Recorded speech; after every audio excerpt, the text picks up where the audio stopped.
എല്ലാവരും സന്തോഷമായിട്ടിരിക്കുന്നു, ആരോഗ്യത്തോടെ ഇരിക്കുന്നു എന്ന് ഞങ്ങൾ വിശ്വസിക്കുന്നു. എല്ലാ ദിവസവും ഞങ്ങൾ നിങ്ങൾക്ക് വേണ്ടി ഇടമുറിയാതെ പ്രാർത്ഥിക്കുന്നുണ്ട്. ഡെയിലി ബ്ലെസ്സിങ്ങിലൂടെ ഈ ഒരു കുടുംബത്തിൽ ദൈവാനുഗ്രഹത്തിൽ പ്രാർത്ഥനയോടെ ആയിരിക്കുന്ന എല്ലാവരെയും ഞങ്ങൾ ഓർക്കുന്നു. ഓരോ ദിവസത്തെയും ശുശ്രൂഷകൾ, വ്യാഴം വെള്ളി ദിവസങ്ങളിലെ ധ്യാനം, പ്രാർത്ഥനയെല്ലാം ഒരുപാട് പേർക്ക് ദൈവാനുഗ്രഹത്തിന് കാരണമാകുന്നുണ്ട്. കഴിഞ്ഞ വ്യാഴാഴ്ച ദിവസം പ്രാർത്ഥിക്കാൻ വന്ന ഒരാൾ അദ്ദേഹത്തിൻ്റെ സാക്ഷ്യത്തിൽ പറഞ്ഞൊരു വാക്കുണ്ട്. അനുഗ്രഹ ധ്യാന കേന്ദ്രം ഈ ഒരു പ്രാർത്ഥനാലയത്തിൽ വരുമ്പോൾ ഞങ്ങൾക്ക് ഫീൽ ചെയ്യുന്നത് a home away from our home. ഞങ്ങളുടെ വീടിൻ്റെ അല്പം ദൂരെയുള്ള ഞങ്ങളുടെ മറ്റൊരു വീട്, അതായിട്ടാണ് ഇവിടെ വരുമ്പോൾ ഞങ്ങൾക്ക് ഫീൽ ചെയ്യുന്നത്. ഒത്തിരി സന്തോഷമാണ്. ഒരു കുടുംബത്തിലെ അംഗങ്ങളെപ്പോലെ ഒരുപാട് പേർ ഓരോ വ്യാഴം വെള്ളി ദിവസങ്ങളിൽ വന്ന് പ്രാർത്ഥിക്കുന്നുണ്ട്. നേരത്തെ സൂചിപ്പിച്ചതുപോലെ ഇന്ന് ഞങ്ങളുടെ ശുശ്രൂഷകർ ഒരാളായ ജോൺ ഉപവാസത്തോടെ പ്രാർത്ഥിക്കുന്ന ദിവസമാണിന്ന്. പ്രത്യേകം ആ വ്യക്തിയെ ഓർക്കുന്നു. ഈ ആലയത്തിൽ സ്വീകരിച്ചിട്ടുള്ള പ്രാർത്ഥിക്കുന്ന ഓരോ വ്യക്തികളെയും അവരുടെ പ്രാർത്ഥനകളെ ഏറ്റെടുത്ത് ഞങ്ങളിൽ ഒരാൾ ഉപവാസത്തോടെ പ്രാർത്ഥിക്കുന്നു. ഇന്ന് പ്രാർത്ഥിക്കുന്നത് ജോണാണ്. ജോണിന് വേണ്ടിയും പ്രത്യേകം പ്രാർത്ഥിക്കുകയാണ്. ദൈവം അനുഗ്രഹിക്കട്ടെ. ഞങ്ങൾ നിങ്ങൾക്ക് വേണ്ടി പ്രാർത്ഥിക്കട്ടെ. വചനം കേൾക്കുന്ന നിങ്ങളുടെ കുടുംബത്തിന് വേണ്ടി, മക്കൾക്ക് വേണ്ടി, ആരോഗ്യത്തിന് വേണ്ടി നാളുകളായി പ്രാർത്ഥിക്കുന്ന ചില കാര്യങ്ങൾ, ചില പ്രയാസങ്ങൾ, ചില പ്രതിസന്ധികൾ, ചില വെല്ലുവിളികളുണ്ട്. ദൈവകരങ്ങളിൽ ഏൽപ്പിച്ചുകൊണ്ട് പ്രാർത്ഥിക്കുന്നു. ശരീരത്തിൽ വേദന അനുഭവിക്കുന്നവരുണ്ട്, മനസ്സിനൊത്തിരി പ്രയാസമുള്ളവരുണ്ട്, ഒത്തിരി സങ്കടത്തോടെ ജീവിതം ഇങ്ങനെ ഉന്തി ഉരുട്ടുന്നവരുണ്ട്. എല്ലാം നിങ്ങൾക്ക് വേണ്ടി പ്രാർത്ഥിക്കുകയാണ്. ദൈവത്തിൻ്റെ അനുഗ്രഹം നിങ്ങളിൽ ഇന്ന് കേൾക്കുന്ന വചനത്തിലൂടെ സംഭവിക്കട്ടെ. ഇന്നലെ കേട്ട വചനത്തിൻ്റെ അല്പം തുടർച്ചയാണ് ഇന്നത്തെ വചനം. ഇന്ന് ആ വചനം കേൾക്കാം. നിയമാവർത്തന പുസ്തകം 34-ാം അധ്യായം 9-ാമത്തെ വാക്യമാണ്. നിയമാവർത്തനം 34:9 വായിച്ചു കേൾക്കാമോ? നൂനിൻ്റെ പുത്രനായ ജോഷുവ ജ്ഞാനത്തിൻ്റെ ആത്മാവിനാൽ പൂരിതനായിരുന്നു. ഇന്നലെ നമ്മൾ കണ്ട അദ്ദേഹമാണ് നൂനിൻ്റെ പുത്രനായ ജോഷുവ. ഇന്ന് ആ ജോഷുവയെക്കുറിച്ച് എഴുതിയിരിക്കുവാണ്. ജോഷുവ ജ്ഞാനത്തിൻ്റെ ആത്മാവിനാൽ പൂരിതനായിരുന്നു, ദൈവാത്മാവിനാൽ നിറഞ്ഞവനായിരുന്നു. എന്തായിരിക്കും കാരണം? അടുത്ത വാക്യം നോക്കൂ. എന്തെന്നാൽ, അതാണ് റീസൺ, അതാണ് കാരണമായി എഴുതിയിരിക്കുന്നത്. മോശ അവൻ്റെ മേൽ കൈകൾ വച്ചിരുന്നു എന്ന് പറഞ്ഞാൽ അവൻ്റെ മേൽ പ്രാർത്ഥിക്കാൻ കൈകൾ വച്ചിരുന്നു. അവൻ്റെ മേൽ പകരപ്പെട്ട ഒരു അനുഗ്രഹം ഉണ്ടായിരുന്നു. ഹല്ലേലൂയ. നിങ്ങൾ ശ്രദ്ധിച്ചോ? മോശ ആരാണ്? മോശ ദൈവത്തിൽ നിന്ന് ആ ദൈവത്തിൻ്റെ വാക്കു കേട്ട, പ്രാർത്ഥനയുള്ള ഒരു യുദ്ധം സമയത്ത് ഒരു പകൽ സമയം മുഴുവൻ കൈകൾ ഉയർത്തി പ്രാർത്ഥിച്ച വ്യക്തിയാണ് മോശ. പ്രാർത്ഥനയുള്ള അഭിഷിക്തനായ ദൈവം തെരഞ്ഞെടുത്ത ആ മനുഷ്യൻ്റെ, ആ പ്രവാചകൻ്റെ കൈവച്ചുള്ള പ്രാർത്ഥന ആർക്ക് കിട്ടിയിരുന്നു? നൂനിൻ്റെ പുത്രനായ ജോഷുവയ്ക്ക് കിട്ടിയിരുന്നു. മെസ്സേജ് ഒന്നും പറഞ്ഞിരുന്നില്ല, അത് പ്രാർത്ഥിച്ചൊന്നും പറഞ്ഞു എഴുതിയിട്ടില്ല. കൈവച്ച് പ്രാർത്ഥിച്ചിരുന്നു. അതിനൊത്തിരി ഗുണമുണ്ട്. അടുത്ത വാക്യം എഴുതിയിരിക്കുവാണ്. ഇസ്രായേൽ ജനം അവൻ്റെ വാക്കു കേൾക്കുകയും. അപ്പോൾ കൈവച്ചുള്ള പ്രാർത്ഥന കിട്ടിയ ജോഷുവ, ആ വ്യക്തിയുടെ വാക്ക് ഇസ്രായേൽ ജനം അംഗീകരിച്ചിരുന്നു, കേട്ടിരുന്നു. അതായത് ജോഷുവ ബഹുമാന്യനായി മാറി എന്ന് പറഞ്ഞാൽ വാക്കിന് വിലയുള്ളവനായി മാറി, അനുഗ്രഹമുള്ളവനായി മാറി, നേതാവായി മാറി, ഉയർന്ന തലത്തിൽ നിൽക്കുന്ന ഒരാളായി മാറി. ആരാ പറഞ്ഞത്? ആരാ നിങ്ങളോട് പറഞ്ഞത്? മറ്റൊരാളുടെ പ്രാർത്ഥനയ്ക്ക് ശക്തിയില്ല, മറ്റൊരാളുടെ പ്രാർത്ഥന കിട്ടിയിട്ട് കാര്യമില്ലെന്ന്. മോശയുടെ ആ കൈകൾ വെച്ചുള്ള പ്രാർത്ഥന. നമ്മുടെ ഈ ആലയത്തിൽ പ്രാർത്ഥിക്കാൻ വരുമ്പോഴേ ആളുകളുടെ ശിരസിൽ കരങ്ങൾ വെച്ച് ഞങ്ങൾ പ്രാർത്ഥിക്കും. ഇതാണ് അതിൻ്റെ അടിസ്ഥാനം. നമ്മൾ ദൈവത്തിൽ നിൽക്കുന്ന, പ്രാർത്ഥനയോടെ നിൽക്കുന്നവരുടെ അനുഗ്രഹത്തോടെയുള്ള കൈവപ്പ് ആ സ്വീകരിക്കുമ്പോൾ പകരപ്പെടുന്ന ഒരു അനുഗ്രഹമുണ്ട്. ഇവിടെ ഇരിക്കുന്ന ഈ ഒരു ബോക്സിൽ ഒരുപാട് ആയിരക്കണക്കിന് നിയോഗമുണ്ട്. അല്ലെങ്കിൽ ഡെയിലി ബ്ലെസ്സിങ്ങിൻ്റെ ഈ അൽത്താരിരിക്കുന്നത് ആയിരക്കണക്കിന് കുഞ്ഞുങ്ങളുടെ പേരുകളാണ്. അവരുടെ പേര് ഇവിടെ നിൽക്കുമ്പോൾ ഞങ്ങൾ അവർക്ക് വേണ്ടി ദിവസവും പറഞ്ഞ് പ്രാർത്ഥിക്കുമ്പോൾ അവരിലേക്ക്, ഈ നിയോഗത്തിലേക്ക് പകരപ്പെടുന്ന ചില അനുഗ്രഹമുണ്ട്. മോശ ജോഷുവയുടെ മേൽ കൈകൾ വച്ചിരുന്നു. അതുകൊണ്ട് ഇസ്രായേൽ ജനം അവൻ്റെ വാക്കു കേട്ടിരുന്നു, അവനെ അംഗീകരിച്ചിരുന്നു, അവനെ നേതാവായി ജനം സ്വീകരിച്ചു. അതായത് പ്രിയപ്പെട്ടവരെ, നമ്മെ അനുഗ്രഹമുള്ളവനാക്കി മാറ്റുന്നതാ നമുക്ക് ലഭിക്കുന്നൊരു പ്രാർത്ഥന. നിങ്ങൾ വചനം കേട്ടുകൊണ്ടിരിക്കുമ്പോൾ ഞങ്ങളുടെ ഒരു പ്രാർത്ഥന നിങ്ങൾക്ക് കിട്ടുന്നുണ്ട്, നിങ്ങളുടെ ഒരു പ്രാർത്ഥന ഞങ്ങൾക്ക് കിട്ടുന്നുണ്ട്, നിങ്ങളുടെ മനസ്സുകൊണ്ടൊരു അനുഗ്രഹം ഞങ്ങൾക്ക് കിട്ടുന്നുണ്ട്. പറയാതെ തന്നെ എത്രയോ പേർ ഞങ്ങൾക്ക് വേണ്ടി പ്രാർത്ഥിക്കുന്നവരുണ്ട്.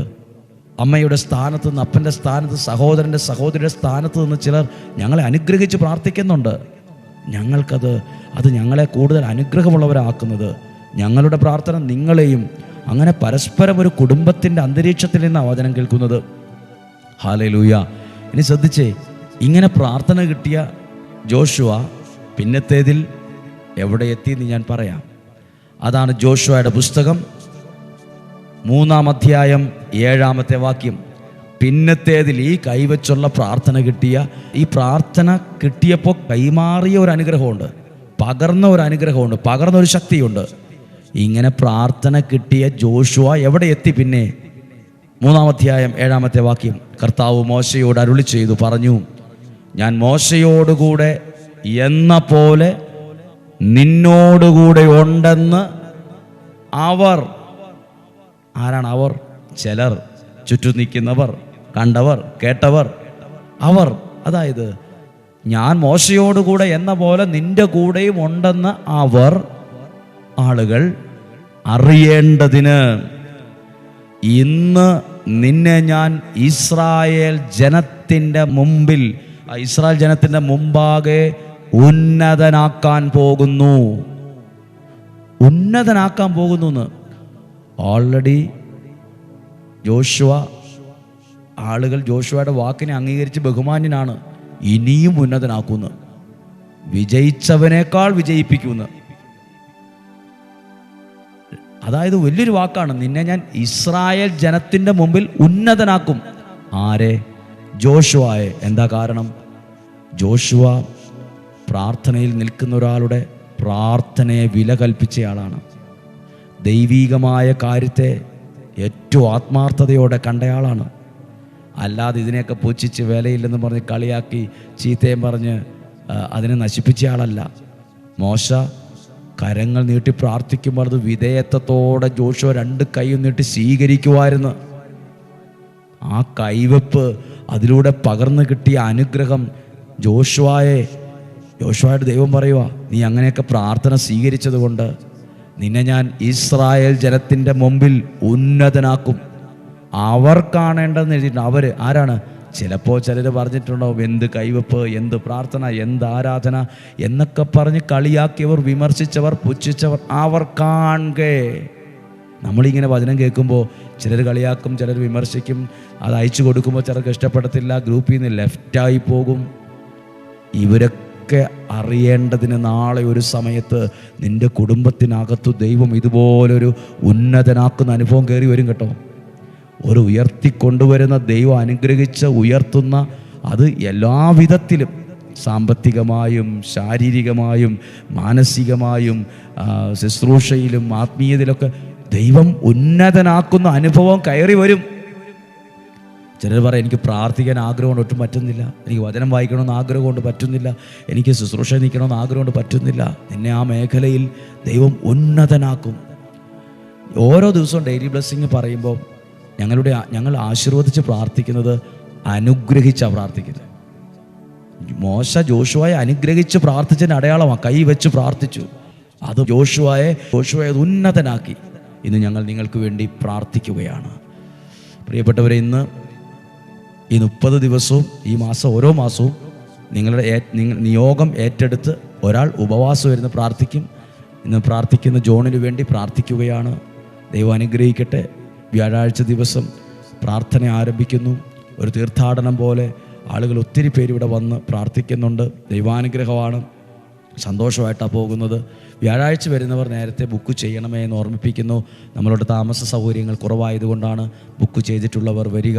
വെള്ളിയാഴ്ച ആർക്ക് വേണമെങ്കിലും വരാം. വ്യാഴാഴ്ച പ്രാർത്ഥനയിൽ പങ്കെടുക്കാം. പുറത്ത് റൂം എടുത്താണ് നിങ്ങൾ താമസിക്കുന്നതെങ്കിൽ മറ്റു വിഷയങ്ങളില്ല. ബുക്ക് ചെയ്തില്ലെങ്കിലും നിങ്ങൾക്ക് ഇവിടെ വന്ന് പ്രാർത്ഥിക്കാം. ഞങ്ങൾ ഇവിടുത്തെ താമസ സൗകര്യം പരിമിതമായതുകൊണ്ടാണ് ഈ വിധത്തിൽ അറിയിക്കുന്നത്. വെള്ളിയാഴ്ച ആദ്യ വെള്ളിയാഴ്ചയാണ്. വ്യാഴാഴ്ച 9 മണിക്ക് ആരാധന എഴുന്നള്ളിച്ച് വയ്ക്കും. 9:30 കൗൺസിലിംഗ് ആരംഭിക്കും. 12:30 വേളാങ്കണ്ണി മാതാവിനോടുള്ള നൊവേന ചൊല്ലി പ്രാർത്ഥിക്കും. 1 മണിക്ക് ഭക്ഷണത്തിനായി വിടും. തികച്ചും സൗജന്യമാണ് ഇവിടുത്തെ എല്ലാ ശുശ്രൂഷകളും. ഒരു ഫീസും ഉണ്ടായിരിക്കുകയില്ല. 1:45 വീണ്ടും പ്രാർത്ഥനകൾ ആരംഭിച്ച് 3:45 കാപ്പി വിട്ട് 4:15 ജപമാല ചൊല്ലി 5 മണിക്ക് വിശുദ്ധ കുർബാന, 6:20 6:15 വിശുദ്ധ യൂദാശ്ലീഹയുടെ അത്ഭുത മാധ്യസ്ഥത നൊവേന ചൊല്ലി ശേഷം ശുശ്രൂഷകൾ തുടരുന്നു. വെള്ളിയാഴ്ച 7 മണി മുതൽ ശുശ്രൂഷകൾ ആരംഭിക്കും. ദൈവം എല്ലാവരെയും അനുഗ്രഹിക്കട്ടെ. ഇത് നിങ്ങളുടെ അറിവിലും പ്രാർത്ഥനയിലേക്കും പറഞ്ഞത് മാത്രമാണ്. ദൈവം നിങ്ങളെ സഹായിക്കട്ടെ. ഈശോയുടെ നല്ല ആശീർവാദം സ്വീകരിക്കാം. നമ്മുടെ കർത്താവ് ഈശോ മിശിഹായുടെ കൃപയും പിതാവായ ദൈവത്തിൻ്റെ സ്നേഹവും പരിശുദ്ധാത്മാവിൻ്റെ സഹവാസവും നിങ്ങളോടുകൂടെ ഉണ്ടായിരിക്കട്ടെ. രോഗങ്ങളിൽ നിന്നും, അപകടങ്ങളിൽ നിന്നും, ദുർമരണത്തിൽ നിന്നും, മൂപ്പെത്താത്ത മരണത്തിൽ നിന്നും, ചതിയിൽ നിന്നും, വഞ്ചനയിൽ നിന്നും, തകർച്ചകളിൽ നിന്നും, പരാജയത്തിൽ നിന്നും, നഷ്ടത്തിൽ നിന്നും ഞങ്ങളെ കാത്തുകൊള്ളണമേ. ദീർഘായുസ്സും ആരോഗ്യവും സന്തോഷവും സമാധാനവും ഐശ്വര്യവും തരണമേ. നിലനിൽക്കുന്ന ഐശ്വര്യവും സമ്പത്തും തരണമേ. നിലനിൽക്കുന്ന സമാധാനം തരണമേ. ഒത്തൊരുമയുള്ള കുടുംബം തരണമേ. അനുഗ്രഹമുള്ള തലമുറയെ നൽകണമേ. ദൈവാരാധനയുള്ള ഒരു തലമുറ എഴുന്നേറ്റ് വരാൻ ഇടയാകണമേ. കൂട്ടായ്മയുള്ള ഈ ദേശത്തിന് അനുഗ്രഹമാകുന്ന ഒരു തലമുറയെ വളർത്തിക്കൊണ്ടുവരാൻ ഈ ശുശ്രൂഷ കാരണമാകണമേ.